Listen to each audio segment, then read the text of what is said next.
How to add particle video adjustments in DaVinci Resolve. First of all, open your project and import the particle video clip into the timeline. Next, select the clip and go to the inspector panel on the top right of the screen. In the inspector, scroll down to the transform section where you will find options for zoom, position, rotation, and more.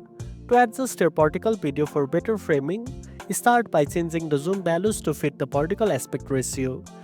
You can increase or decrease the zoom to remove unwanted black bars or fill the screen. Then, adjust the position controls, especially the y-axis, to center your subject or important elements vertically. If needed, use the rotation setting to straighten your video or add creative angles. Additionally, you can apply a crop from the inspector if you want to trim edges or change how the video fits inside the frame. To enhance the particle video further, use the color tab to tweak brightness, contrast, or add filters that suit your style.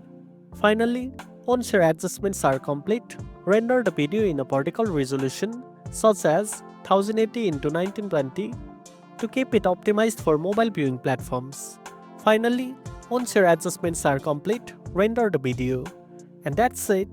Now you know how to add particle video adjustments in DaVinci Resolve. If you found this video helpful, don't forget to like, share, and subscribe for more tech tips. Thanks for watching, and I'll see you in the next one.